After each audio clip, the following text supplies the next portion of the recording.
Welcome to The Explainer. Okay, today we are diving into something really out there. A fascinating framework from our source material that asks, what if ancient prophets were more than just spiritual guides? What if they were, in a sense, masters of their own genetic code? We're going to be talking biology, genetics, and a completely new way to look at human potential. So let's just start with the one question that really kicks this whole thing off, the idea at the very heart of this concept. What if spiritual mastery was actually biological mastery? Here's our game plan. We're going to start with the core metaphor they use, this idea of a DNA horse and rider. Then we'll dig into what it really means to master that genetic code.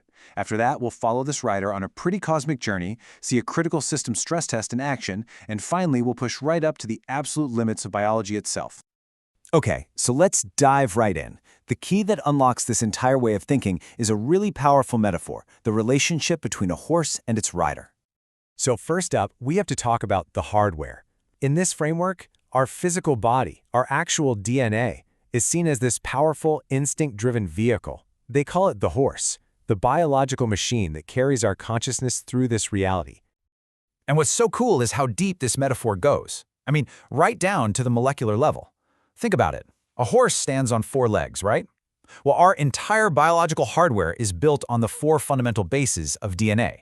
These are the legs our physical existence stands on. And what this means, for most of us anyway, is that we're basically just along for the ride. The horse is in charge. Our biology, our instincts, our deep genetic programming, it's the one making the decisions. We're being led, not leading. Okay, so if our DNA is the horse, then who's the rider? This next part really gets into what mastery looks like, and it all boils down to one really important distinction. And this is where a really key distinction comes into play. See, in this view, a prophet isn't some kind of slave to destiny, just blindly following orders. No, they're an ibad, which translates to a worker. But think of it as a trusted agent, someone who knows the plan and executes it with full understanding. And this just lays out the difference perfectly, right? The worker, the ibad, understands the grand design. They execute it willingly. They have inside access and control the system from within. The slave, on the other hand, is just a cog in the machine. They don't know the plan, and they're just compelled to act, totally controlled by the system. And that is what makes the prophet the rider. They're not just being carried by the horse. No, they grab the reins, the very reins of their own DNA code, and they take control. They master their biological hardware, directing it with purpose instead of being directed by it.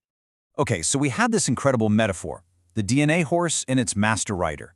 Now let's see how this framework applies it to one of the most famous stories in Islamic tradition, the Miraj, the Prophet Muhammad's night journey and ascension into the heavens. So in this framework, the prophet riding the celestial creature Burak, that's our DNA horse, is reimagined as a master clone getting root access to the entire system's source code. You see, this isn't just a mystical flight. It's a deep dive, a full systems check of the operating system of humanity itself. And the journey through the 7 heavens, well, that becomes this kind of systematic compatibility check. Each prophet he meets is like an admin for a previous version of the human project. The prototype, the law, the architect. The master clone had to sync with all these legacy files to prove his hardware contained and surpassed every single version that came before. But, during this whole system check, there was one meeting that was way more critical than all the others. This was the final stress test, the ultimate test for the entire human biological system. Yeah, we're talking about the encounter with the prophet Musa, or Moses. And in this view, it wasn't just a conversation, it was a full-on hardware audit. Musa, who represents the harsh, unyielding law, was there to stress test the human system to make sure it wouldn't crash under its new operating protocol. So, what was the initial command from the source? 50. 50 daily prayers. Now, just stop and think about that from a purely biological point of view. That is a massive, constant energy load on the human body, on the vessel. But Musa, our system auditor, he immediately flags a critical error. He basically says, there's no way. Your people can't handle this. The hardware is going to overheat, it's going to crash. And so what happens next is this back and forth, this negotiation. But it's really a process of optimization. The rider is sent back again and again until that system load gets tuned down, from a totally unsustainable 50 all the way to a much more manageable 5. And this is just brilliant system design when you think about it. The final output, the spiritual credit, still adds up to 50, but the demand on the hardware is drastically reduced. It's maximum efficiency for minimum strain. Just perfect optimization. But even this perfectly tuned, perfectly mastered DNA vehicle, this celestial horse, it still has an absolute hard-coded limit. The journey's end is at a place called the Sidrat al-Muntaha, the lote tree of the furthest boundary. And that name says it all, right? It is a definitive, absolute border. So in our framework, what does this boundary represent? It's the edge of biology itself. It is the point where the code of life, the 4 strands of DNA that make up our horse, can literally go no further. And this is the final, incredible insight from this whole framework.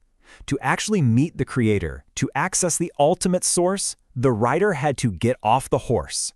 The master clone had to leave the biological frame behind entirely to cross that final threshold. So what does this all mean? What's the takeaway here?